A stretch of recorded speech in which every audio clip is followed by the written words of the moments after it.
ઠંડા પવનમાં એક અજીબ ઠંડક હતી, જાણે કોઈ તોફાન આવવાની આહટ હોય. હું મારી ચમકતી ગાડીમાં બેસીને સામે ફેલાયેલી રોશનીઓ જોઈ રહ્યો હતો. મારા શહેરની રાતો હંમેશા મારા માટે એક નવી રમત હતી. ઝગમગતા કલબો, સુંદર ચહેરાઓ, મોંઘી જામ અને એક નવી સ્ત્રી. પરંતુ આજની રાત અજીબ હતી. અંદર ક્યાંક બેચેની હતી, જાણે કંઈક છૂટવાનું હોય, જાણે કોઈક જૂની યાદ છાયા બનીને મારી આસપાસ મંડરાઈ રહી હોય. મેં ઝટકો મારીને મારા વિચારોને ખંખેર્યા અને ફોન કાઢીને નિરંજનને કોલ લગાડ્યો. શું સીન છે? મેં સીધો સવાલ કર્યો. નિરંજનનું હાસ્ય ફોનના બીજી તરફથી સંભળાયું. યાર, તું હંમેશાની જેમ બેચેન થઈ રહ્યો છે. ખબર એ છે કે ચંપા માની ગઈ છે. બંગલા પર જા, એ તારી રાહ જોઈ રહી છે. મારા હોઠો પર એક ઝેરી સ્મિત ઉપસી આવ્યો. હું જાણતો હતો કે આ નહીં પાડે. નિરંજને ખડખડાટ હસ્યો. તું હંમેશા જાણી લે છે નચિકેત. કદાચ એટલે જ દુનિયા આપણને બિઝનેસ ટાઇકૂન કહે છે. આપણે દરેક વસ્તુની કિંમત લગાવી શકીએ છીએ, દરેક વસ્તુ ખરીદી શકીએ છીએ. મેં ગાડી સ્ટાર્ટ કરી. રાતના આ સમયે રસ્તાઓ સુમસામ હતા અને હું મારી મંઝિલ તરફ આગળ વધી રહ્યો હતો. ચંપાનો બંગલો. આ રમત મારા માટે નવી ન હતી. હું સ્ત્રીઓને ખરીદતો હતો અને પછી એમનાથી દિલ ભરાઈ ગયા પછી એમને છોડી દેતો હતો. મારા માટે આ બધું એક રમત હતી, એક એવું મનોરંજન જેમાં હું જીતતો હતો અને એ હારતી હતી. મેં ગાડી એક ભવ્ય બંગલા સામે રોકી. ગેટ પહેલાથી જ ખુલ્લો હતો, જાણે મારું સ્વાગત કરવા માટે જ છોડવામાં આવ્યો હોય. મેં અંદર પગ મૂક્યો તો રોશનીઓની ચમક ધમકવા ચંપાનું પડછાયો દરવાજા પાસે દેખાયું. એ હંમેશાની જેમ સુંદર લાગી રહી હતી. મોંઘા રેશમી કપડામાં સજ્જ, લાંબા ઘટ વાળને એક તરફ નાખેલા અને હાથમાં જામ લઈને જાણે મારી રાહ જોઈ રહી હોય. ત્યાં મોડું કર્યું નચિકેત? એણે શરારત ભર્યા સ્મિત સાથે કહ્યું. મેં આગળ વધીને એની તરફ જોયો. તને તો ખબર છે, હું હંમેશા મારી શરતો પર આવું છું. એ હસી, પરંતુ એના હાસ્યમાં એક અજીબ રણકાર હતો. કંઈક એવું હતું જે સામાન્યથી અલગ હતું, જાણે એ કંઈક છુપાવી રહી હોય. શું થયું ચંપા? આજે કંઈક બદલાયેલી લાગી રહી છે. બસ એમ જ, એણે નજર ફેરવતા કહ્યું. ક્યારેક દિલ થાય છે કે જીવનમાં કંઈક અલગ હોય. મેં સ્મિતનો એક કક્ષ લીધો અને એની નજીક જઈને ગુપસુપ કરી. જીવનમાં અલગ અલગ વસ્તુઓ ફક્ત મારા હાથમાં હોય છે ચંપા. હું જે ઈચ્છું છું એ જ થાય છે. પરંતુ એ રાત્રે મારા પોતાના શબ્દો જ મારા વિરુદ્ધ જવાના હતા. ઓરડો અર્ધ અંધકારમાં ડૂબેલો હતો. ચંપા મારી નજીક હતી, પરંતુ એના અંદાજમાં એક અજીબ બેચેની હતી. હું હંમેશાથી સ્ત્રીઓના મનોવિજ્ઞાનીને સમજી લેતો હતો અને હું જાણી ચૂક્યો હતો કે કંઈક ને કંઈક ગડબડ છે. શું વાત છે ચંપા? કંઈક કહેવા માંગે છે? એણે એક ક્ષણ માટે મારી તરફ જોયું અને પછી ધીરેથી કહ્યું. નચિકેત, શું તને ક્યારેક કોઈનાથી પ્રેમ થયો છે? હું મોટેથી હસ્યો. પ્રેમ? આ શબ્દ મારા માટે કોઈ અર્થ નથી રાખતો ચંપા. હું જે વસ્તુને ઈચ્છું છું એને ખરીદી લઉં છું. મારા માટે પ્રેમ પણ એક વેપાર છે, એક ડીલ. ચંપાએ ઊંડો શ્વાસ લીધો, જાણે એ પહેલાથી જાણતી હોય કે હું આ જ કહીશ. પછી એ ધીમેથી બોલી. કદાચ જે વસ્તુ ખરીદી શકાય છે એ જ સૌથી વધારે કિંમતી હોય છે નચિકેત. મેં હસીને કહ્યું. આ ફિલસૂફી મને નવી ન શીખવ. તું પોતે જ તારી કિંમત નક્કી કરીને અહીં બેઠી છે, તો પછી આ વાતો શા માટે? કદાચ આ છેલ્લી વાર હોય નચિકેત. મને એના શબ્દોમાં છુપાયેલી ગંભીરતાનો અંદાજ ન આવ્યો અને મેં એને વધારે મહત્વ ન આપ્યું. મેં એને મારી બાહોમાં લીધી અને એ બધું થયું જે હંમેશા થતું હતું. પરંતુ આગલી સવારે બધું બદલાઈ ગયું હતું. જ્યારે હું જાગ્યો તો ઓરડો ખાલી હતો. ચંપા જઈ રહી હતી અને ટેબલ પર એક ચિઠ્ઠી મૂકેલી હતી. નચિકેત, દરેક સ્ત્રીને ખરીદી શકાતી નથી. કેટલાક લોકો કિંમત વસૂલ નથી કરતા, પરંતુ કિંમત ચૂકવીને જતા રહે છે. કદાચ તને આજ સુધી ફક્ત એ સ્ત્રીઓ મળી છે જે પોતાને વેચતી હતી, પરંતુ એક દિવસ તને એ મળશે જે તારી પાસે હોવા છતાં તારી નહીં હોય. એ દિવસે તને અહેસાસ થશે કે હાર કોને કહેવાય છે. મારા કપાળ પર કરચલીઓ ઉપસી આવી. ચંપાનો અંદાજ મને ચક્કર ખવડાવી ગયો હતો. મેં ફોન ઉપાડ્યો અને નિરંજનને કોલ લગાડ્યો. આ ચંપા ક્યાં ગઈ? નિરંજને હેરાનીથી કહ્યું. શું મતલબ? તારી પાસે નથી? નહીં, એ જતી રહી છે. નિરંજન થોડીક ક્ષણો માટે શાંત રહ્યો, પછી ધીમેથી બોલ્યો. નચિકેત, કદાચ તારી રમતનો સમય પૂરો થઈ રહ્યો છે. મેં ચીડાઈને ફોન બંધ કરી દીધો, પરંતુ મારા અંદર કંઈક અજીબ થઈ રહ્યું હતું. આ પહેલી વાર હતું જ્યારે કોઈ સ્ત્રી મને આમ છોડીને ગઈ હતી. આ પહેલી વાર હતું જ્યારે મેં પોતાને નબળો અનુભવ્યો હતો. અને આ પહેલી વાર હતું જ્યારે મને લાગ્યું કે કદાચ હું ખરેખર હારવાનો છું. રાતના સન્નાટામાં જ્યારે બધું થંભી જાય છે, ત્યારે માણસના અંદરની બેચેની વધુ તેજ થઈ જાય છે. હું મારી હવેલીના વિશાળ ડ્રોઈંગ રૂમમાં બેઠો હતો. ધુમાડાને હવામાં છોડી રહ્યો હતો, પરંતુ મન ક્યાંક બીજે હતું. ચંપાનું જવું મારા માટે સામાન્ય વાત હોવી જોઈએ, પરંતુ અજીબ વાત એ હતી કે હું સતત એના શબ્દો દોહરાવી રહ્યો હતો. દરેક સ્ત્રીને ખરીદી શકાતી નથી. કેટલાક લોકો કિંમત વસૂલ નથી કરતા, પરંતુ કિંમત ચૂકવીને જતા રહે છે.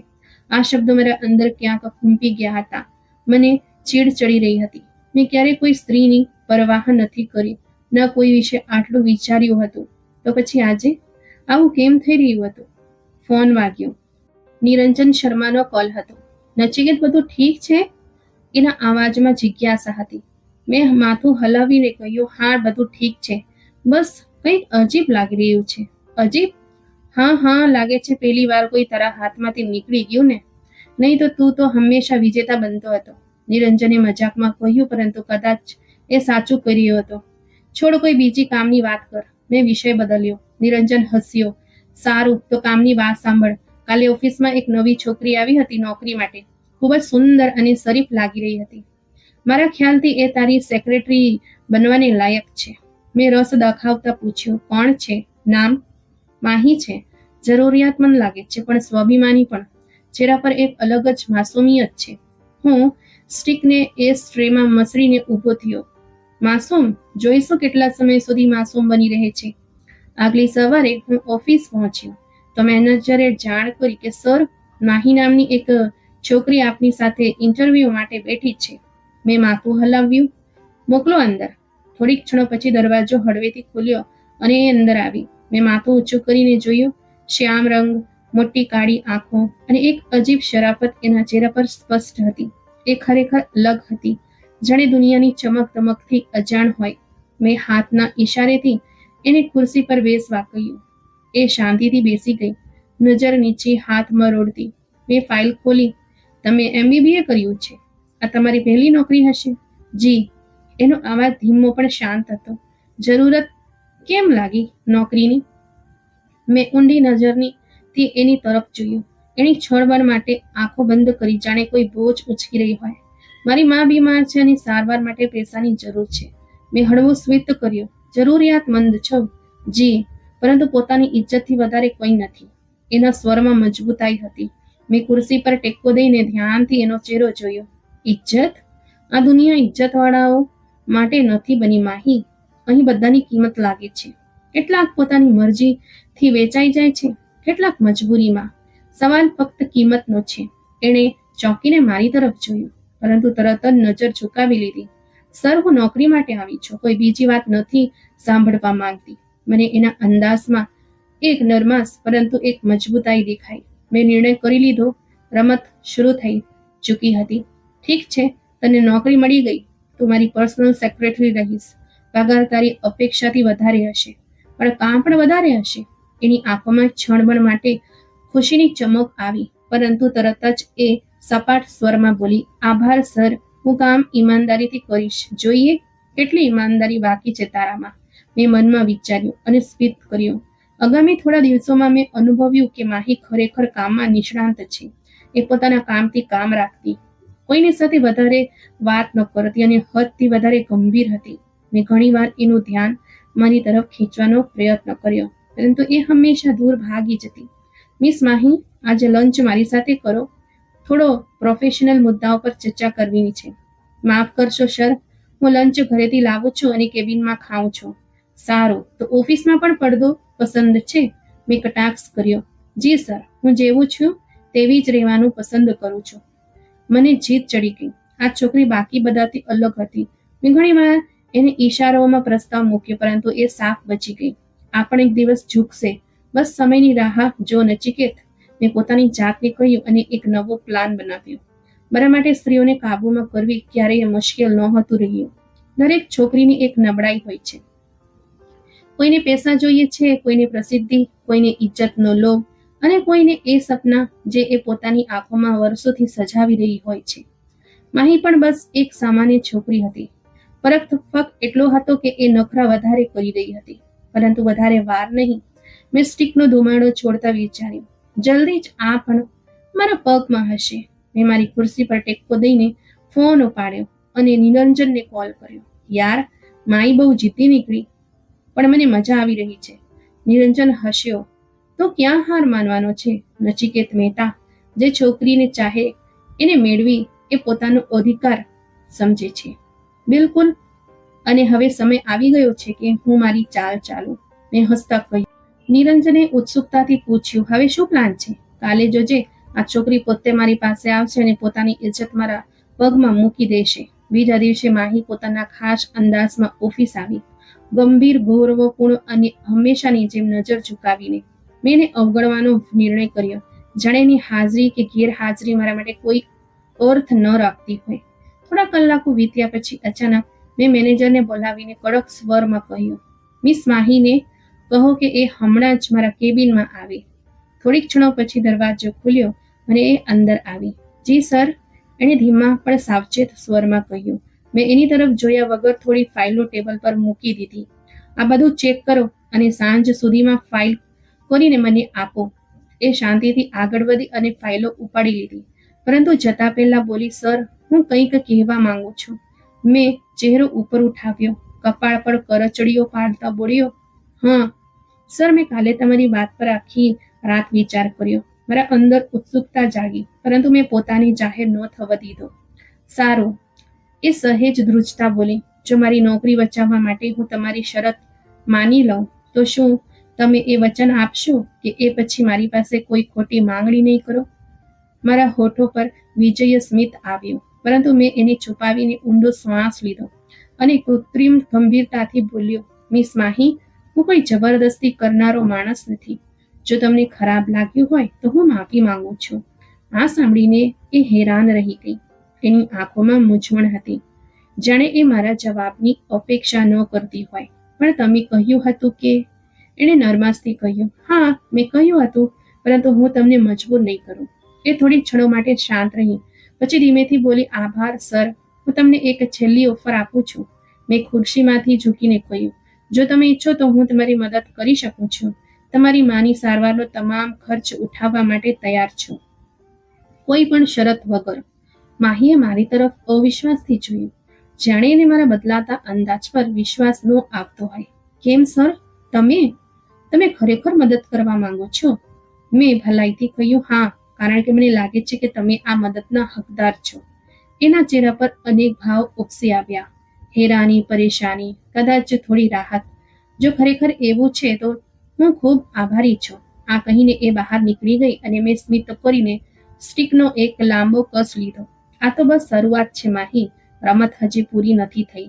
થોડા દિવસો પછી માહીએ મારી ઓફર સ્વીકારી લીધી હતી અને મેં એના માટે એક પ્રાઇવેટ હોસ્પિટલમાં એની માની શ્રેષ્ઠ સારવાર શરૂ કરાવી દીધી હતી. એ મારી આભારી હતી અને હું એ જ ઈચ્છતો હતો, એના દિલમાં એક નરમ ખૂણો બનાવી શકું. એક દિવસ જ્યારે એ ઓફિસમાં મારી સામે ઊભી હતી, મેં હળવા સ્વરમાં કહ્યું, માહી, શું તમને ક્યારે લાગ્યું છે કે માણસનું નસીબ એક ક્ષણમાં બદલાઈ શકે છે? એ ચોંકીને બોલી, જી સર, ક્યારેક. જે લોકો આપણને સૌથી વધારે નાપસંદ હોય છે, સમયની સાથે એ જ સૌથી વધારે નજીક આવી જાય છે. એ શાંત રહી.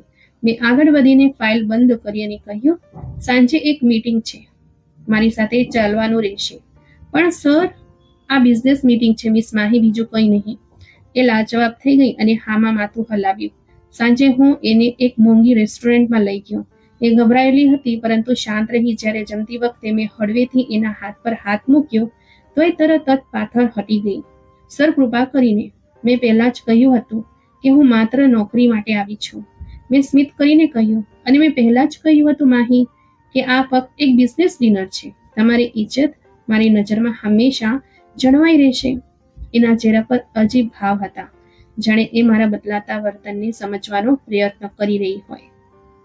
પરંતુ મને ખબર હતી કે હું આ રમતે જીતવાનો છું. મેં હંમેશા મારા શિકારને અજાણતા જ કાબૂમાં લીધો હતો અને માહી પણ જલ્દી કે મોડી મારી થઈ જશે. આ ફક્ત સમયની વાત હતી. સમય એક અજીબ વસ્તુ છે, ક્યારેક ઝડપથી પસાર થાય છે અને ક્યારેક ધીમે ધીમે ચાલતો હોય એવું લાગે છે. પરંતુ જ્યારે કોઈ વ્યક્તિ જીદમાં હોય તો સમયને ચૂકવવાનો પ્રયત્ન કરે છે. હું પણ એ જ કરી રહ્યો હતો. માહીને ઝુકાવવાનો પ્રયત્ન.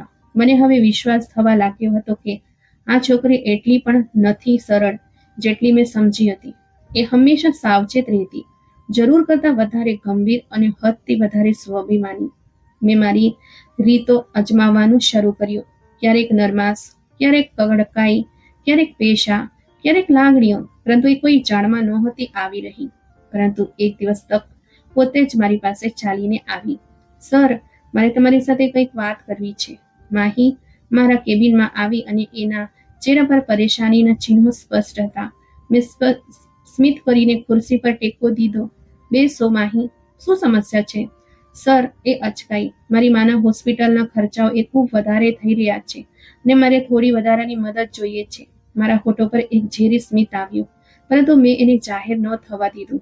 ઓહ માહી, તું બસ આટલી વાત માટે આટલી અચકાઈ રહી છે? મેં નરમ સ્વરમાં કહ્યું. તને ખબર છે કે હું તારી મદદ માટે હંમેશા હાજર છું.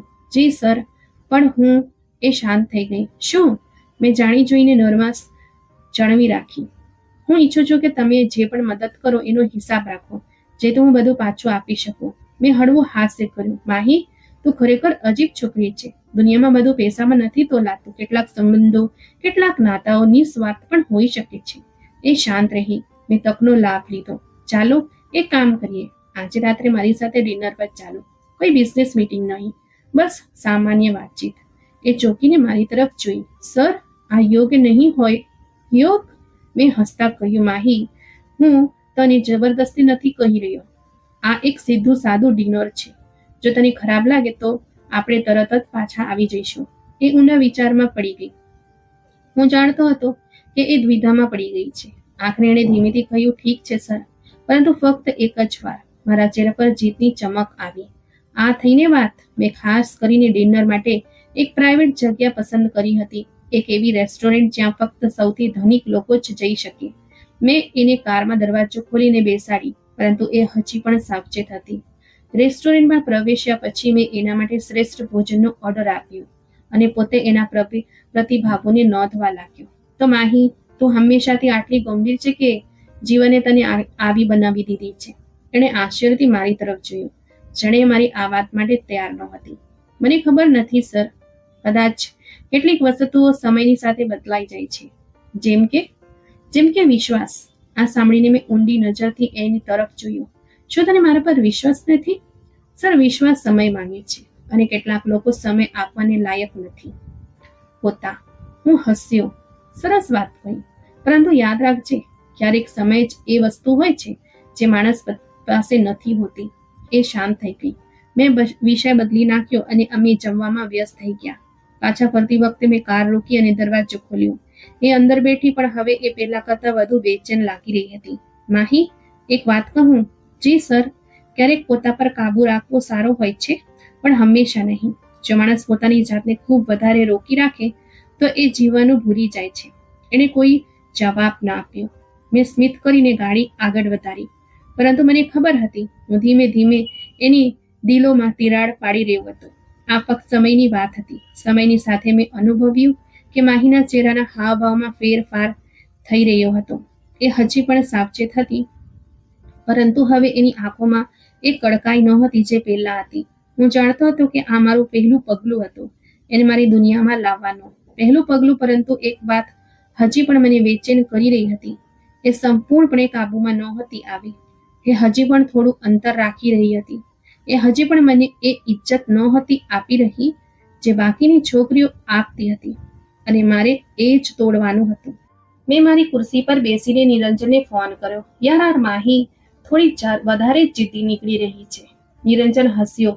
તો તું ક્યાં તે જીદ આગળ ઝૂકવા લાગ્યો? ઝૂકી નથી રહ્યો, બસ વિચારી રહ્યો છું કે એને કેવી રીતે તોડું. છોકરીઓ કાં તો પ્રેમથી તૂટે છે, કાં તો ડરથી. જો પ્રેમ નથી તો ડર પેદા કર, નચિકેત. મેં ને હળવું સ્મિત કર્યું. ડર? હા, કદાચ આ સમય આવી ગયો છે. આગલી સવારે માહી ઓફિસમાં દાખલ થઈ તો મેં જાણી જોઈને એને સંપૂર્ણપણે અવગણી. એ હંમેશા મારા ટેબલ પર રોજની ફાઇલો મૂકતી હતી, પરંતુ આજે મેં એક નજર પણ એની તરફ ન નાખી. બપોરના સમયે એ ખચકાતા મારા કેબિનમાં આવી. સર, તમારે કાલે થોડી ફાઇલો ચેક કરાવવાની હતી. મેં ખુરશી પર ટેકો દઈને કહ્યું, રહેવા દે માહી, તારી જરૂર નથી. એ અટકી ગઈ. સર, મેં કંઈ ખોટું કર્યું છે? મેં કટાક્ષભર્યા હાસ્ય સાથે એની તરફ જોયું. હા, તારી સૌથી મોટી ભૂલ એ છે કે તને ખબર નથી કે તું કોની સાથે કામ કરી રહી છે. સર, હું સમજી નહીં. મેં મારો અવાજ વધુ કડક કરી દીધો. જો માહી, હું તારી સાથે નરમાસથી વર્તતો, તને ઇજ્જત આપી, તારી માની સારવારનો ખર્ચ ઉઠાવ્યો, અને તું હજી પણ મને શંકાની નજરે જોઈ રહી છે? સર, મેં જોરથી ટેબલ પર હાથ પછાડ્યો. એ ડરી ગઈ. ઓરડામાં શાંતિ છવાઈ ગઈ. મેં એને ઊંડી નજરથી જોઈ અને ધીમેથી કહ્યું, હજી પણ સમય છે માહી, પોતાની જાતને મુશ્કેલીમાં ન મૂક. તું જાણે છે કે દુનિયામાં કંઈ પણ મફત નથી મળતું. એની આંખોમાં લાચારી દેખાઈ આવી. હું જાણતો હતો કે આ એ ક્ષણ હતી જ્યાં મોટા ભાગની સ્ત્રીઓ ઝૂકી જતી હોય છે, પરંતુ માહીની નજરોમાં એક અજીબ હિંમત હતી. સર, મેં ક્યારેય વિચાર્યું ન હતું કે તમે આવું કહેશો. મેં ખુરશી પર બેસતા કહ્યું, આ દુનિયા એવી નથી જેવી તું વિચારે છે માહી. અહીં ઇજ્જત પણ પૈસાથી ખરીદાય છે. નહીં સર, બધું નથી ખરીદી શકાતું. જોઈશું, મેં હળવું સ્મિત કરીને કહ્યું. રાત્રે હું મારા ફ્લેટમાં બેઠો હતો. સામેની બારીમાંથી શહેરની રોશની ઝગમગી રહી હતી, પરંતુ મારા મનમાં ફક્ત એક જ વાત હતી, માહી, આ છોકરી આટલી મજબૂત કેમ છે? આખરે ક્યાં સુધી બચશે? મેં પોતાની જાતને કહ્યું. એ સમયે મારો ફોન વાગ્યો. નિરંજનનો કોલ હતો. યાર સાંભળ, એક જબરદસ્ત આઈડિયા છે. શું? મેં કંટાળીને કહ્યું. માહીની માની સારવાર તું કરાવી રહ્યો છે. જો એને હોસ્પિટલમાંથી કાઢી મૂકવામાં આવે તો? મેં થોડીક ક્ષણો વિચાર્યું અને પછી સ્મિત કર્યું. નિરંજન, આજે પહેલી વાર તે ખરેખર કોઈ સમજદારીભરી વાત કરી છે. બીજી સવારે માહી હાંફતી ઓફિસમાં દાખલ થઈ. આંખોમાં આંસુ અને ચહેરા પર ખૂબ પરેશાની. સર, પ્લીઝ, મારી મમ્મીને હોસ્પિટલમાંથી કાઢી મૂકવામાં આવ્યા છે. તેઓ ખૂબ બીમાર છે. અને મેં ખુરશી પર આરામથી બેસીને એની તરફ જોયું. ઓહ, ખરેખર? મને ખબર નહોતી. સર પ્લીઝ, હું કંઈ પણ કરવા તૈયાર છું. બસ તમે હોસ્પિટલ સાથે વાત કરો. મારા અંદરમાં જીતની લહેર દોડી ગઈ. મેં કહ્યું, કંઈ પણ? એ ક્ષણભર માટે શાંત રહી. પછી ધીમેથી બોલી, જી સર, કંઈ પણ. મેં હસીને કહ્યું, તો ઠીક છે, તો આજે રાત્રે મારી સાથે ચાલો, એક ડિનર માટે. બસ એક રાત, અને તમારી મમ્મીને હોસ્પિટલમાં શ્રેષ્ઠ સારવાર મળશે. એ સ્તબ્ધ થઈ ગઈ. એના હોઠ ધ્રુજવા લાગ્યા. આંખોમાં અવિશ્વાસ હતો. સર, હું કેવી રીતે? નિર્ણય તારા હાથમાં છે માહી. કાં તો તું આ તક લે, કાં તો તારી મમ્મી રસ્તા પર હશે. થોડી ક્ષણો માટે એ કશું બોલી શકી નહીં. એની આંખમાં ખૂબ જ સંઘર્ષ હતો. પછી આખરે એણે ધીમેથી કહ્યું, ઠીક છે સર, હું આવીશ. મારા અંદરમાં ખુશીની લહેર દોડી ગઈ. મેં જીતનો આનંદ લેતા કહ્યું, શાબાશ માહી, તે જ સમજદારીભર્યો નિર્ણય લીધો. એ જ રાત્રે મેં એને એક મોંઘી 5 સ્ટાર હોટલમાં બોલાવી હતી. એ સાદા કપડામાં આવી હતી, પરંતુ એની આંખોમાં એક અજીબ હાર હતી, જાણે એણે પોતાના અસ્તિત્વથી પોતાને અલગ કરી નાખી હોય. મેં ભૂરા શરબતના ગ્લાસ પર હાથ ફેરવ્યો અને હસીને કહ્યું, લે માહી, થોડું પી, જેથી તને રાહત લાગે. નહીં સર, હું આ બધું નથી કરતી. સારું, તો શું કરે છે? મેં કટાક્ષમાં પૂછ્યું. હું મારી મા માટે આવી છું. બસ? મેં ખડખડાટ હસ્યું અને કહ્યું, અને હું તારા માટે છું માહી. આજની રાત ફક્ત મારા માટે. એ શાંત રહી, આંખો નીચે કરી લીધી. મેં ખુરશીમાંથી ઝૂકીને એને સ્પર્શ કર્યો, પરંતુ એ તરત જ પાછળ હટી ગઈ અને આંખો બંધ કરી લીધી. સર પ્લીઝ, મેં હસતા કહ્યું. ડરેલી કેમ છે? હું તારો માલિક નથી હજી. સર, હું આ નહીં કરી શકું. મેં તરત જ ચહેરો કડક કરી લીધો. તો પછી તારી મા માટે ત્યાં જ્યાં વચન આપ્યું હતું એની આંખોમાંથી આંસુ વહેવા લાગ્યા. સર પ્લીઝ, મારા પર દયા કરો. મેં ગુસ્સાથી કહ્યું, દયા? જ્યારે મેં તને પહેલી વાર જોઈ હતી ત્યારે દયા કરવાનું વિચારવું જોઈતું હતું. હવે ખૂબ મોડું થઈ ગયું છે માહી. પરંતુ એ જ સમયે મારા ફોન પર એક મેસેજ આવ્યો, નિરંજનનો. નચિકેત, હજી રોકાઈ જા. તું જે રમત રમી રહ્યો છે એ તને જ જાળમાં ફસાવી દેશે. મેં આશ્ચર્યથી ફોનની સ્ક્રીન જોઈ અને ક્ષણભર માટે મારા અંદર કંઈક ધ્રુજી ગયું. માહી મારી તરફ જોઈ રહી હતી. આંખોમાં એ જ ડર, એ જ લાચારી, પરંતુ ક્યાં ને ક્યાંક એક અડગ વિશ્વાસ પણ. અને પહેલી વાર મને એવું લાગ્યું કે હું ખરેખર હારી રહ્યો છું. મારા હાથમાં ફોન હતો. સ્ક્રીન પર નિરંજનનો મેસેજ હજી પણ ચમકી રહ્યો હતો. કહી રહ્યો હતો, નચિકેત, હજી રોકાઈ જા. જો તું જે રમત રમી રહ્યો છે એ તને જ જાળમાં ફસાવી દેશે. મારું મન એક ક્ષણ માટે રોકાઈ ગયું, જાણે અંદર કોઈએ ખાલી જગ્યા કરી હોય. મેં કડકાઈથી ફોન બંધ કર્યો અને નજર ઊંચી કરીને માહી તરફ જોયું. એ હજી પણ ત્યાં જ હતી. આંખોમાં આંસુ હોઠ ધ્રુજી રહ્યા હતા, પરંતુ એ હજી પણ પોતાની જગ્યાએ ઊભી હતી. તૂટી નહોતી, વિખરાઈ નહોતી. આ શું હતું? મેં તો વિચાર્યું હતું કે આજની રાત પછી આ રમત પૂરી થઈ જશે. હું જીતી જઈશ અને માહી પણ બાકીની છોકરીઓની જેમ ભૂતકાળનો હિસ્સો બની જશે. પરંતુ હવે કંઈક બદલાઈ ગયું હતું. સર પ્લીઝ, તમને જે જોઈએ એ તમે લઈ શકો છો, પરંતુ મારી માને તકલીફ ના પહોંચાડશો. એના અવાજમાં હતાશા હતી, પરંતુ ક્યાંક ને ક્યાંક એક અડગ વિશ્વાસ ઝળકી રહ્યો હતો. મેં ટેબલ પર આંગળીઓ વગાડી, જાણે કોઈ નિર્ણય કરવાનો પ્રયત્ન કરી રહ્યો હોઉં. બેસ. એ ચોકી. પછી ખચકાતા મારી સામેની ખુરશી પર બેસી ગઈ. માહી, તને શું લાગે છે હું કેવો માણસ છું? આ સવાલ એટલો અણધાર્યો હતો કે એ તરત જવાબ ન આપી શકી. મેં એની તરફ ઝૂકીને દોહરાવ્યો, બોલ, તારા ખ્યાલમાં હું કેવો છું? એણે ઊંડો શ્વાસ લીધો અને પહેલી વાર આંખો ઊંચી કરીને મારી આંખોમાં જોયું. તમે એક એવા વ્યક્તિ છો જેની પાસે બધું જ છે, પણ કંઈક જ નથી. મેં ખડખડાટ હસ્યો, પણ અંદર કંઈક ચીસ પાડી રહ્યો હતો. આ ફિલસૂફી ભર્યા જવાબ આપવાની જરૂર નથી માહી. મેં તને સીધો સવાલ પૂછ્યો છે. એણે આંસુ લૂછી અને મજબૂત સ્વરમાં કહ્યું, તમે સંવેદનહીન છો સર. તમને લોકોની લાગણીઓની પરવાહ નથી. તમારા માટે દરેક વસ્તુ એક રમત છે, દરેક વ્યક્તિ એક રમકડું, અને સૌથી ઉપર તમે સ્ત્રીને તુચ્છ સમજો છો. મેં એની વાતને મજાકમાં ઉડાવવા માટે હસવાનો પ્રયત્ન કર્યો, પણ એ સ્મિત મારા ચહેરા પર આવીને અટકી ગઈ. અને છતાં તું આજે અહીં છે કારણ કે મને મારી મા માટે તમારી મદદ જોઈએ છે. પણ જો તમને લાગે છે કે હું મારી ઇજ્જત વેચીને એ મદદ લઈશ, તો તમે ખોટા છો સર. હું મરી જઈશ, પણ હું તમારા પગમાં પડીને કંઈક નહીં માંગુ. આ એક ક્ષણ હતી જ્યારે મને લાગ્યું કે રમત મારા હાથમાંથી નીકળી રહી છે. મેં ઘણી સ્ત્રીઓને તોડી હતી, એમની ઇજ્જતો ખરાબ કરી હતી, એમના સપના બરબાદ કર્યા હતા, પણ માહી, આ છોકરી મારી અપેક્ષાઓથી વિપરીત સાબિત થઈ રહી હતી. મેં ઊંડો શ્વાસ લીધો અને ખુરશી પર સીધો થઈને બેસી ગયો. ઠીક છે માહી, તને તારી માની ચિંતા છે. જા, હું હોસ્પિટલના ફોન કરી દઉં છું. તારી માને શ્રેષ્ઠ સારવાર મળશે. એ મૂંઝાયેલી નજરોથી મારી તરફ જોવા લાગી. તમે આવું કેમ કરી રહ્યા છો? મેં ખભા ઊંચક્યા. કદાચ હું થાકી ગયો છું. કદાચ હું જોવા માંગુ છું કે હું એકવાર કોઈને જો કોઈ પણ કિંમત વગર કંઈક આપું તો કેવું લાગે છે. અથવા કદાચ તમે હારી રહ્યા છો સર. આ સાંભળીને મેં ચોંકીને એની તરફ જોયું. હાર? હા સર, પહેલી વાર તમને લાગી રહ્યું છે કે તમે હારી ગયા છો, અને આ લાગણીથી બચવા માટે તમે તમારી જાતને દિલાસો આપવાનો પ્રયત્ન કરી રહ્યા છો કે તમે મને માફ કરી દીધી. પરંતુ હકીકત એ છે કે મેં તમને હરાવી દીધા છે. એનો આત્મવિશ્વાસ, એની આંખોની ચમક, અને પહેલી વાર લાગ્યું કે કદાચ હું ખરેખર હારી રહ્યો હતો. થોડા દિવસો પછી મેં માહીને ઓફિસમાંથી રજા આપી દીધી હતી, જેથી એ પોતાની મા સાથે સમય વિતાવી શકે. મેં હોસ્પિટલના તમામ ખર્ચાઓ ચૂપચાપ ચૂકવી દીધા હતા, અને નિરંજન હેરાન હતો કે મેં આ બધું કોઈ પણ શરત વગર કરી દીધું. તો ત્યાં ખરેખર કંઈક ન કર્યું? નિરંજને આશ્ચર્યથી પૂછ્યું. નહીં, કંઈ નહીં, મેં ટૂંકમાં જવાબ આપ્યો. નિરંજને માથું હલાવીને ખડખડાટ હસ્યો. યાર, આ છોકરી કંઈક અલગ જ નીકળી. બાબા, તે તો કસમ ખાધી હતી કે દરેક સ્ત્રીને ઝુકાવીને રહીશ, અને હવે જો તું પોતે ઝૂકી ગયો. બકવાસ બંધ કર નિરંજન. હું કોઈની આગળ નથી ઝૂક્યો, મેં કડક સ્વરમાં કહ્યું, પણ મારા અંદરમાં ક્યાંક એક સત્ય છુપાયેલું હતું. ખરેખર નિરંજને એ સ્ટીકનો ધુમાડો છોડતા કહ્યું, તો પછી રાત્રે ઊંઘ કેમ નથી આવતી? મેં ચોંકીને એની તરફ જોયું.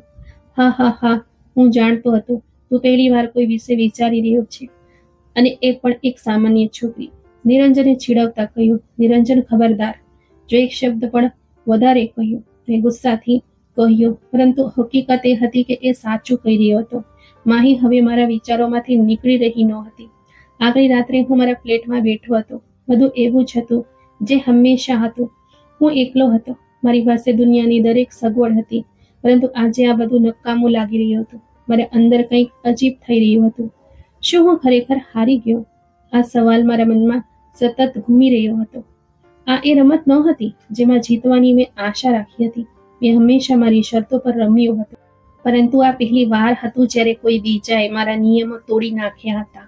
માહી મારી દુનિયામાં આવી હતી, પરંતુ એ મારા જેવી નહોતી બની.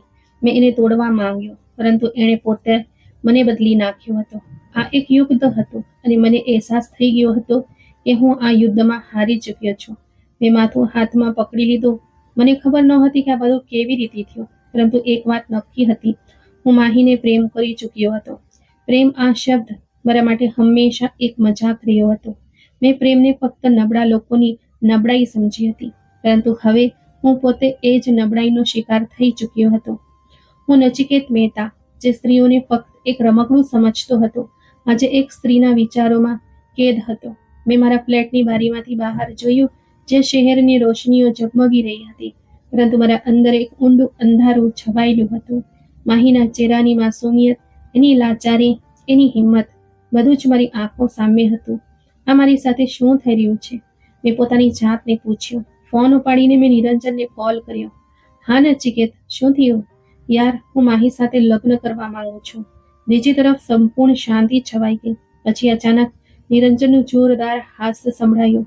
હા હા હા, તું ખરેખર પાગલ થઈ ગયો છે નચિકેત. એ છોકરી તને નાક પર નચાવતી રહી અને હવે તું એની પાછળ પાગલ થઈ રહ્યો છે? મેં કડકાઈથી કહ્યું. નિરંજન, હું મજાક નથી કરી રહ્યો, હું ગંભીર છું. નિરંજનનું હાસ્ય અટકી ગયું. નચિકેત, તે જીવનમાં ક્યારેય કોઈ સ્ત્રી સાથે વફાદારી નથી કરી અને હવે તું ખરેખર કોઈની સાથે લગ્ન કરવાનું વિચારી રહ્યો છે? હા, કારણ કે આ છોકરી મારાથી અલગ છે. નિરંજન થોડીક ક્ષણો માટે શાંત રહ્યો, પછી બોલ્યો, અને જો એ તને ના પાડી દે તો? મેં આંખો બંધ કરી લીધી. તો હું એને મારી જીત બનાવી લઈશ. બીજા દિવસે માહી જ્યારે ઓફિસ આવી તો મેં એને મારા કેબિનમાં બોલાવી. બેસો, મેં ગંભીરતાથી કહ્યું. એ શાંતિથી બેઠી, પરંતુ એની આંખોમાં થોડી મૂંઝવણ હતી. હું તારી સાથે લગ્ન કરવા માંગુ છું માહી. એના ચહેરા પર હેરાની અને અવિશ્વાસના ભાવ સ્પષ્ટ દેખાયા. સર, આ કેવી મજાક છે? આ મજાક નથી. હું ખરેખર તારી સાથે લગ્ન કરવા માંગુ છું. એ હસી, પરંતુ એ હાસ્યમાં કડવાશ હતી. સર, શું તમને લાગે છે કે હું એટલી મૂર્ખ છું? તમારા જેવા લોકો પ્રેમ નથી કરતા, ફક્ત રમે છે. માહી, હું તારી સાથે રમત નથી રમી રહ્યો. મેં મારા આખા જીવનમાં ક્યારેય કોઈ સ્ત્રી વિશે ગંભીરતાથી વિચાર્યું નથી, પરંતુ તે મને બદલી નાખ્યો છે. સર, લોકો નથી બદલાતા. આ ફક્ત એક નવી રમત છે, એક નવો અનુભવ, અને હું કોઈની રમતનો હિસ્સો નહીં બની શકું. મેં ગુસ્સાથી ટેબલ પર હાથ પછાડ્યો. આ મારો નિર્ણય છે માહી, અને હું જે ઈચ્છું છું એ મેળવી લઉં છું. એ શાંત રહી, પરંતુ એની આંખોમાં કડકાઈ આવી. પ્રેમમાં જબરદસ્તી નથી હોતી નચિકેત મહેતા. હું શાંત થઈ ગયો. એ ખુરશી પરથી ઊભી થઈને ધીમેથી બોલી. હું તમારી ઇજ્જત કરું છું, પરંતુ હું તમારી સાથે લગ્ન નહીં કરી શકું. આ કહીને એ દરવાજો ખોલીને ચાલી ગઈ, અને મેં પહેલી વાર મારા અંદર લાચારી અનુભવી. હું જે હંમેશા વિજેતા રહ્યો હતો, આજે એક સ્ત્રી સામે હારી રહ્યો હતો, પરંતુ હું હાર માનવાનો નહોતો. માહી, હું તને કોઈ પણ કિંમતે મારી બનાવીને રહીશ. મેં પોતાની જાતને વચન આપ્યું. માહીનો ઇનકાર મારા માટે અસ્વીકાર્ય હતો. મેં મારા આખા જીવનમાં ક્યારેય કોઈ વસ્તુ માટે ન નથી સાંભળી, અને હવે એક સ્ત્રી, એ પણ એ સ્ત્રી જેને મેં પોતે ઝુકાવવાનો પ્રયત્ન કર્યો, મને ના કહીને ચાલી ગઈ. મારા અંદર જાણે આગ ભભકી ઉઠી હતી. આ પ્રેમ હતો કે જીત, હું જાણતો ન હતો. હું બસ એક જ વાત જાણતો હતો કે માહી મારી થશે, કોઈ પણ કિંમતે. બીજા દિવસે ઓફિસમાં એ પહેલાની જેમ સામાન્ય રીતે કામ કરી રહી હતી, જાણે કાલે કશું થયું જ ન હોય. પરંતુ હું જાણતો હતો કે એના ચહેરા પર એ જ ગંભીરતા, એ જ મજબૂતાઈ મને અંદરથી વધુ તોડી રહી હતી. મેં એને મારા કેબિનમાં બોલાવી. એ શાંતિથી અંદર આવી, નજર નીચી, પરંતુ ચહેરા પર એ જ મજબૂત ભાવ. બેસો, મેં હુકુમ આપ્યો. જી સર, એણે ઔપચારિક સ્વરમાં કહ્યું. મેં ઊંડી નજરથી એની તરફ જોયું. માહી, મેં કાલે જે કહ્યું એ હું હજી પણ ગંભીરતાથી કહી રહ્યો છું. હું તારી સાથે લગ્ન કરવા માંગુ છું.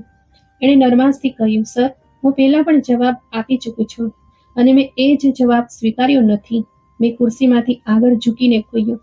માહી, હું એ માણસ નથી જે સરળતાથી હાર માની લે. મેં તને મારી જીદ બનાવી લીધી છે. એ શાંત રહી, પછી બોલી. સર, પ્રેમ જીદ નથી હોતો.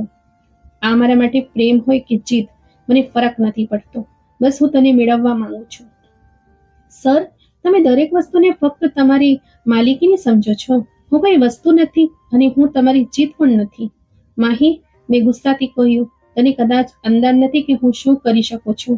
એણે મારી આંખોમાં આંખો નાખીને કહ્યું. એ જ તો ફરક છે નચિકેત મહેતા. પ્રેમમાં કરવાની વાત નથી હોતી, પ્રેમમાં ચાહવાની વાત હોય છે. મારા અંદર કંઈક પીગળવા લાગ્યું હતું. જો તમે ખરેખર મને પ્રેમ કરતા હો તો જબરદસ્તી નહીં કરો. જો આ પ્રેમ છે તો તમે રાહ જોશો જ્યાં સુધી મારું દિલ ન માને, અને જો આ પ્રેમ નથી તો પછી તમને મારી કોઈ પરવા ન હોવી જોઈએ. આ કહીને એ ચાલી ગઈ અને હું ખુરશી પર બેસીને મારા અંદર પેદા થતી આ નવી લાગણીને સમજવાનો પ્રયત્ન કરી રહ્યો હતો. આ જીદ ન હતી, આ પ્રેમ હતો. અને મેં કદાચ પહેલી વાર ખરેખર કોઈને પ્રેમ કર્યો હતો. રાતનો સન્નાટો હતો અને હું મારી ગાડીમાં બેઠો હતો. રસ્તાઓ સુમસામ હતા.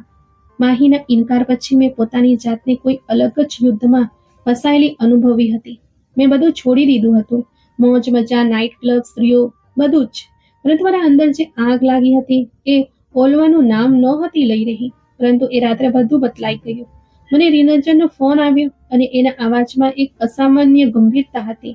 નચિકેત, તરત જ હોસ્પિટલ પહોંચ, માહી મુશ્કેલીમાં છે. શું શું થયું? મેં ચીડાઈને પૂછ્યું, પણ ફોન બંધ થઈ ગયો હતો.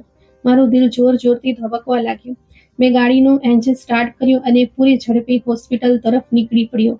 મારા મનમાં એક જ વિચાર હતો, માહીને કંઈક થયું તો હું પોતાને પણ માફ નહીં કરું. જ્યારે હું હોસ્પિટલ પહોંચ્યો તો નિરંજન મને ગેટ પર જ મળ્યો. ચહેરા પર એક અજીબ કડકાઈ હતી. માહી ક્યાં છે? મેં બેચેનીથી પૂછ્યું. નિરંજને મારી આંખોમાં જોયું અને ધીમેથી બોલ્યો, નચિકેત. માહીને ઉઠાવવાની કોશિશ કરવામાં આવી હતી. મારી આંખો આગળ અંધારું છવાઈ ગયું. શું? મેં ગુસ્સાથી એનો કોલર પકડ્યો. કોણ હતું? નિરંજને મારે હાથ ઝટકીને કહ્યું, નચિકેત, હોશમાં આવ. એ લોકો કદાચ તારા દુશ્મન હતા. કદાચ એ સમજતા હતા કે માહી તારા માટે કોઈ ખાસ મહત્વ ધરાવે છે, એટલે એમણે એને નિશાન બનાવ્યું. હું પાગલની જેમ હોસ્પિટલની અંદર દોડવા લાગ્યો. મેં ઘણી છોકરીઓ જોઈ હતી, ઘણા દિલ તોડ્યા હતા, પરંતુ આજે મારું પોતાનું દિલ કોઈએ મુઠ્ઠીમાં જકડી લીધું હતું. મેં મારા જીવનમાં ક્યારેય કોઈ માટે એટલી તીવ્રતા અનુભવી નહોતી જેટલી આજે કરી રહ્યો હતો. માહી ઇમરજન્સી વોર્ડમાં હતી. ડોક્ટરો એનું ચેકઅપ કરી રહ્યા હતા. એનો હાથ ઘાયલ હતો, ચહેરા પર ડરના નિશાન હતા, પરંતુ એ જીવિત હતી, અને એ જ મારા માટે સૌથી મહત્વપૂર્ણ વાત હતી. હું એની નજીક ગયો, પરંતુ એ મને જોઈને પાછળ હટી ગઈ. નચિકેત, પ્લીઝ અહીંથી ચાલ્યા જાઓ. આ સાંભળીને મેં પહેલી વાર જીવનમાં પોતાને લાચાર અનુભવ્યો. માહી, તું ઠીક છે? કોણે કર્યું આ બધું? મારો અવાજ ધ્રુજી રહ્યો હતો, જે મારા માટે નવી વાત હતી. માહીએ આંખોમાં આંસુ સાથે મારી તરફ જોયું. ખબર નથી, બે માણસો હતા મને રસ્તામાં ઘસડવાનો પ્રયત્ન કર્યો, પરંતુ હું બૂમો પાડીને ભાગી ગઈ. મેં ગુસ્સાથી મુક્કીઓ વાળી લીધી. કોણ હતા એ? હું એમને ધરતી પરથી ઊંચકીને આકાશમાં લટકાવી દઈશ. પરંતુ માહીએ નફરતથી મારી તરફ જોયું અને કહ્યું, નચિકેત, તને શું ફરક પડે છે? તું પણ તો હંમેશા મને પોતાના કાબૂમાં કરવાનો પ્રયત્ન કરતો રહ્યો છે. એમનામાં અને તારામાં શું ફરક છે? આ શબ્દો મારા દિલમાં તીરની જેમ વાગ્યા. મેં પહેલી વાર પોતાની જાતને એવી જગ્યાએ અનુભવી જ્યાં હું ન લડી શકતો હતો અને જીતી શકતો હતો. મેં ઊંડો શ્વાસ લીધો અને ધીમેથી કહ્યું, માહી, કદાચ હું ખરેખર એક ખરાબ માણસ હતો, પરંતુ આજે જો તને કંઈક થઈ જાત તો હું કદાચ પોતાને ક્યારેય માફ ન કરી શકત. માહીની આંખોમાં ભીનાશ હતી, પરંતુ એ હજી પણ મજબૂતીથી ઊભી હતી. પ્રેમ જબરદસ્તીથી નથી જીતી શકાતો, નચિકેત. જો તું ખરેખર મને ચાહતો હોય તો સાબિત કર અને મને આઝાદ કરી દે. મને પોતાનો નિર્ણય લેવા દે. આ કહીને એણે આંખો બંધ કરી લીધી અને હું ત્યાં હોસ્પિટલના સફેદ દરવાજા પાસે પહેલી વાર વિચારી રહ્યો હતો કે કદાચ મારા પ્રેમ ખરેખર જીદથી વધારે શક્તિશાળી હોય છે. જીવન હંમેશા મારા કાબૂમાં રહ્યું હતું, પરંતુ હવે જાણે રેતી મુઠ્ઠીમાંથી સરકી રહી હતી. મેં નચિકેત મહેતા, જે હંમેશા પોતાની મરજીથી રમતો હતો, આજે એક એવી રમતમાં હતો જેના નિયમો મારાથી છુપાયેલા હતા. માહીને ઉઠાવવાનો પ્રયાસ મારા અંદર એક અજીબ આગ ભડકાવી દીધી હતી. એક એવી આગ જેને હું અવગણી શકતો ન હતો. મેં મારા જીવનમાં અગણિત દુશ્મનો બનાવ્યા હતા, પરંતુ કોઈની હિંમત નહોતી કે એ મારા પર હુમલો કરે. પરંતુ હવે જ્યારે માહી નિશાન બની હતી તો મને લાગ્યું કે કદાચ મારા હાથમાં તાકાત હોવા છતાં હું નબળો હતો. જિગ્નેશ મહેતા, આ નામ સાંભળતા જ મારું લોહી ઉકળી ગયું. મેં એને ઘણી વાર બિઝનેસના મામલાઓમાં પાછળ ધકેલી દીધો હતો, પરંતુ મને અંદાજ ન હતો કે એ મારી પાસેથી આ રીતે બદલો લેવાનો પ્રયત્ન કરશે. મેં હંમેશા સાંભળ્યું હતું કે દુશ્મનને નબળો સમજવો સૌથી મોટી ભૂલ હોય છે, અને કદાચ મેં એ જ ભૂલ કરી હતી. હોસ્પિટલના દરવાજાની બહાર હું ઊભો હતો અને મારા હાથની મુઠ્ઠીઓ સખત રીતે વળેલી હતી. મારા અંદર ગુસ્સો ઉકળી રહ્યો હતો, પરંતુ એ જ ક્ષણે મને માહીનો ચહેરો યાદ આવ્યો. એ ડર, એ લાચારી, એ આંખોમાં ઉતરેલી હાર. હું તને ક્યારે માફ નહીં કરું જિગ્નેશ. મેં બુસ કરી અને પોતાના ફોનથી નિરંજનને કોલ લગાડ્યો. નિરંજન, મને જિગ્નેશ મહેતા જોઈએ હમણાં જ. નિરંજને થોડીક ક્ષણો શાંતિ જાણવી, પછી ધીમેથી બોલ્યો, નચિકેત, તું વિચારી લે, જો તું આ પગલું ઉઠાવશે તો પાછા ફરવું શક્ય નહીં હોય. પાછા ફરવું? મેં કટાક્ષભર્યા હાસ્ય સાથે કહ્યું. નિરંજન, મેં ક્યારે પાછા ફરવાનો રસ્તો પસંદ જ નથી કર્યો. હું બસ એક જ સિદ્ધાંતમાં વિશ્વાસ રાખું છું, જે મારા રસ્તામાં આવશે હું એને મિટાવી દઈશ. રાતના 1 વાગી રહ્યા હતા અને હું એક જૂની બંધ ફેક્ટરીની બહાર ઊભો હતો. અહીં એ બધા લોકો હાજર હતા જે મારી સાથે દુશ્મની રાખતા હતા, પરંતુ આજે મારો લક્ષ્ય ફક્ત જિગ્નેશ મહેતા હતો. મારા હાથમાં પિસ્તોલ હતી અને મારા મગજમાં બસ એક જ વાત હતી, બદલો. હું અને નિરંજન શાંતિથી અંદર દાખલ થયા. ફેક્ટરીની અંદર રોશની ઝાંકી હતી. હવામાં કાટ અને તેલની ગંધ ભળી હતી. મેં મારા પગલાં ધીમા રાખ્યા, પરંતુ મારા દિલના ધબકારા વધી ગયા હતા. આ કામ શાંતિથી કરવું પડશે. નિરંજને મારા કાનમાં ફૂસફૂસ કર્યું. મેં કોઈ જવાબ ના આપ્યો. મારા અંદર કંઈક બીજું જ પાકી રહ્યું હતું. હું ઈચ્છતો હતો કે આજે જિગ્નેશને ખબર પડે કે એણે કોની સાથે દુશ્મની કરી છે. અમે જેવો જ અંદર પહોંચ્યા, એક ગાર્ડ અમારી તરફ વધ્યા. ધ્યાન આપ્યું, પરંતુ મેં એક ક્ષણ પણ બગાડ્યા વિના એની ગરદન પર મૂકી દીધી. છેલ્લી વાર પૂછી રહ્યો છું, જિગ્નેશ ક્યાં છે? ગાર્ડની આંખોમાં ડર હતો. એ અંદર છે, પરંતુ તમને ત્યાં જવા નહીં દે. એ હું જોઈ લઈશ. મેં ફૂસફૂસ કર્યું અને ગાર્ડને રસ્તેથી હટાવી દીધો. ગાર્ડ જમીન પર પડી ગયો અને અમે ઝડપથી અંદરની તરફ આગળ વધ્યા. ફેક્ટરીની મધ્યમાં એક જૂના મશીન પાસે જિગ્નેશ ખુરશી પર બેઠો સ્ટિક સળગાવી રહ્યો હતો, જાણે એને પહેલાથી જ ખબર હોય કે હું આવી રહ્યો છું. એની નજર જાણે મારી રાહ જોઈ રહી હોય. નચિકેત મહેતા, એણે કટાક્ષભર્યા સ્મિત સાથે કહ્યું, આખરે તું પણ અહીં પહોંચી જ ગયો. મેં મારી પિસ્તોલ સીધી એની તરફ કરી. તે જે કર્યું એની કિંમત આજે ચૂકવી પડશે જિગ્નેશ. જિગ્નેશ ખડખડાટ હસ્યો, જાણે મેં કોઈ મૂર્ખથી ભરી વાત કરી હોય. કિંમત? નચિકેત, હું કોઈ સામાન્ય માણસ નથી કે તારા એક હુકુમ પર ઝૂકી જાઉં. અને રહી વાત માહીની, તો તું આટલો કેમ તડફડી રહ્યો છે? તું તો સ્ત્રીઓને રમકડું સમજતો હતો. આ શબ્દો મારા માટે ઝેરથી પણ વધારે કડવો હતો. ચૂપ કર, મેં ગુસ્સામાં ગર્જના કરીને કહ્યું. માહીનું નામ પોતાની ગંદી જીભ પર ન લાવ, નહીં તો શું મારી નાખીશ?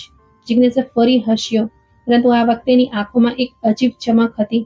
પણ નચિકેત, તું સત્યથી ભાગી શકતો નથી. તું જે પણ કહે, હકીકત એ છે કે તું પ્રેમમાં ફસાઈ ગયો છે. મારી આંગળી ટ્રિગર પર હતી, પરંતુ મારું મગજ સ્થિર થઈ ગયું. જિગ્નેશે જાણે મારા વિચારો વાંચી લીધા હતા. જો હું તને મારવા આવ્યો હતો, પણ તારા પર દયા આવી ગઈ. તું એક શક્તિશાળી માણસ હતો નચિકેત, પણ આજે એક છોકરી માટે તારી આંખોમાં ગુસ્સો નહીં, લાચારી દેખાઈ રહી છે. નિરંજને મારી તરફ જોયું, જાણે એ પણ જિગ્નેશની વાતો સાંભળીને હેરાન થઈ ગયો હોય. નચિકેત, એની બકવાસ ન સાંભળ, નિરંજને કહ્યું, પરંતુ હું કંઈક સાંભળી રહ્યો ન હતો. પ્રેમમાં જબરદસ્તી નથી હોતી નચિકેત મહેતા. માહીના શબ્દો યાદ આવી રહ્યા હતા. ચાલ, આ રમત પૂરી કર. નિરંજને મને હચમચાવ્યો, પરંતુ મારા હાથ ધ્રુજી રહ્યા હતા. તું હારી ગયો નચિકેત. જિગ્નેશે છેલ્લો ઘા કર્યો. કારણ કે તું હંમેશા તાકાતમાં વિશ્વાસ રાખતો હતો, પણ પ્રેમ તાકાતથી વધુ મજબૂત હોય છે. મારા શ્વાસ અનિયમિત થઈ ગયા હતા. મેં ધીમેથી મારી પિસ્તોલ નીચે કરી દીધી. હું તને મારી શકું છું જિગ્નેશ. મારો અવાજ ધીમો અને કડક હતો, પરંતુ મેં આજે પહેલી વાર કંઈક બીજું શીખ્યું છે. હું કોઈને ખતમ કરવા નથી આવ્યો, હું પોતાને બદલવા આવ્યો છું. નિરંજને હેરાનીથી કહ્યું, નચિકેત, તું આ શું કરી રહ્યો છે?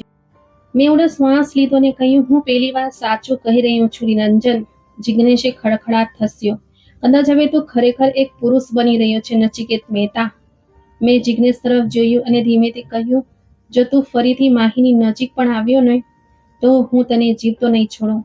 આ કહીને મેં મારો ચહેરો ફેરવ્યો અને બહાર નીકળી ગયો. મારા અંદર એક યુદ્ધ શરૂ થઈ ચૂક્યું હતું અને હું જાણતો હતો કે આ યુદ્ધ ફક્ત જિગ્નેશ મહેતા સાથે નથી, આ યુદ્ધ મારા પોતાનાથી હતું. મેં હંમેશા તાકાતને બધું જ સમજ્યું, પરંતુ આજે મને લાગી રહ્યું હતું કે કદાચ સૌથી મોટી તાકાત પ્રેમ હોય છે. હું ગાડી ચલાવતા વારંવાર માહીના ચહેરાનું ચિત્રણ કરી રહ્યો હતો. એ આંખો જે હંમેશા મારા અહંકારને તોડી નાખતી હતી, એ શબ્દો જે મને મારી સ્થિતિ યાદ અપાવતા હતા. નિરંજને મૌન તોડ્યો. ત્યાં જીતેશને જીવતો કેમ છોડ્યો? મેં ઠંડા સ્વરમાં કહ્યું, કારણ કે આજે મેં નિર્ણય કર્યો કે હું બીજા કોઈને ખતમ કરવાને બદલે પોતાને બદલીશ. નિરંજન હસ્યો. આ એ જ નચિકેત મહેતા છે જે કહેતો હતો કે દુનિયામાં તાકાત જ બધું છે? મેં ધીમેથી કહ્યું, હા, પરંતુ હવે હું જાણી ચૂક્યો છું કે પ્રેમ તાકાતથી વધુ મોટી વસ્તુ હોય છે, અને એ પણ જાણી ગયો છું કે પ્રેમમાં જબરદસ્તી નથી હોતી. નિરંજને હેરાનીથી મારી તરફ જોયું, જાણે એ મને ઓળખવાનો પ્રયત્ન કરી રહ્યો હોય, પરંતુ હું પોતે પણ નહોતો જાણતો કે હું કોણ હતો. શું હું એ જ નચિકેત મહેતા હતો જે ક્યારેક સ્ત્રીઓને રમકડું સમજતો હતો, કે એ વ્યક્તિ જે પહેલી વાર કોઈ માટે પોતાને બદલવા તૈયાર હતો? હું બીજે સવારે હોસ્પિટલ પહોંચ્યો, જ્યાં માહી એની મા સાથે હતી. એ મને જોઈને થોડીક ક્ષણો માટે શાંત રહી, પછી ધીમેથી બોલી, તમે અહીં કેમ આવ્યા છો? મેં ધીમેથી પગલાં આગળ વધાર્યા. હું તને કંઈક કહેવા આવ્યો છું. એ શાંત રહી, પણ હું જાણતો હતો કે એ સાંભળી રહી છે. મેં હંમેશા સ્ત્રીઓને તુચ્છ સમજી, એમને મારા પગની ધૂળ સમજી, પણ તે મને એ અરીસો બતાવ્યો જેમાં મેં પહેલી વાર પોતાને જોયો. મેં હંમેશા બધું પોતાની તાકાતથી મેળવ્યું, પણ તે મને જણાવ્યું કે કેટલીક વસ્તુઓ તાકાતથી નથી મળતી, પરંતુ બલિદાનથી મળે છે. માહીએ ચોંકીને મારી તરફ જોયું. એ પહેલી વાર કોઈ માટે પોતાની જીત છોડી છે. મેં માથું નમાવીને કહ્યું, અને એ કોઈ બીજું નહીં, તું છે માહી. શું મતલબ? એનો આવાજ ધ્રુજી રહ્યો હતો. મતલબ એ કે હું તને મેળવવાની જીદમાં હતો, પરંતુ હવે હું તને ઇજ્જત આપવા માંગુ છું. હું તને જબરદસ્તી પ્રેમ નથી કરાવવા માંગતો. હું ઈચ્છું છું કે જો તને ક્યારેક લાગે કે હું ખરેખર બદલાઈ ગયો છું, તો તું પોતે મારી પાસે આવે. આ કહીને મેં ખિસ્સામાંથી એક ડાયવોર્સ પેપર કાઢ્યું અને એની સામે મૂકી દીધું. આ શું છે? એણે હેરાનીથી પૂછ્યું. આ આઝાદીનું પ્રમાણપત્ર છે માહી, મેં હસીને કહ્યું. મેં તારી સાથે જબરદસ્તી લગ્ન કર્યો હતો, પરંતુ આજે હું તને મારી કેદમાંથી આઝાદ કરી રહ્યો છું. જો તને ક્યારે લાગે કે હું ખરેખર તારા પ્રેમનો હકદાર છું, તો પોતે પાછી આવી જજે. જો નહીં તો તું હંમેશા માટે જતો રહીશ. માહીના હાથ રૂંજી રહ્યા હતા, પરંતુ મેં વધુ કંઈક કહ્યું નહીં. મેં છેલ્લી વાર એની આંખોમાં જોયું અને દરવાજા તરફ આગળ વધ્યો. શું પ્રેમ પાછો આવશે? હું હવેલી પાછો આવ્યો અને મારા જૂના જીવનનો દરેક ખરાબ ક્ષણનો અંત લાવવાનો નિર્ણય કર્યો. એ બધી સ્ત્રીઓ જેને મેં ધક્કો આપ્યો હતો, એ રાતો જે મેં મોજ મજામાં વિતાવી, એ દરેક ક્ષણ જેમાં મેં સ્ત્રીઓની ઇજ્જતને ઠેસ પહોંચાડી, હું બધું છોડવાનો હતો. મેં મારી કંપનીમાં મહિલાઓ માટે એક અલગ વિભાગ ખોલ્યો, જ્યાં દરેક સ્ત્રી સંપૂર્ણ ઇજ્જત સાથે નોકરી મેળવી શકે. મેં પહેલી વાર દાન કરવાનું શરૂ કર્યું. પહેલી વાર મારી મા સાથે સમય વિતાવવાનું શરૂ કર્યું. પરંતુ મારા દિલમાં એક ખટકો હતો. શું માહી પાછી આવશે? 8 મહિના પછી હું મારી હવેલીની છત પર બેઠો હતો, જ્યારે નોકરે આવીને જણાવ્યું, સર, કોઈ મહિલા તમને મળવા આવી છે. મેં હેરાનીથી પૂછ્યું, કોણ? કહે છે કે તમે એમને ઓળખી જશો. મારું દિલ ક્ષણભર માટે જોરથી ધબક્યું. હું ઝડપથી નીચે આવી અને દરવાજા પર પહોંચતા જ જાણે મારા સાંસ થંભી ગયા. સામે માહી ઊભી હતી. એની આંખોમાં એ જ કડકાઈ હતી, પરંતુ એના ચહેરા પર આજે કોઈ ખચકાટ નહોતો. માહી? મારા હોઠમાંથી બસ આ જ નીકળ્યું. તમે કહ્યું હતું કે જો મને લાગે કે તમે ખરેખર બદલાઈ ગયા છો, તો હું પાછી આવી જઈશ.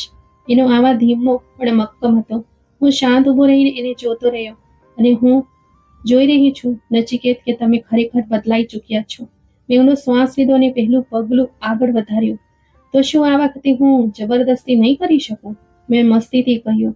માહી હસી.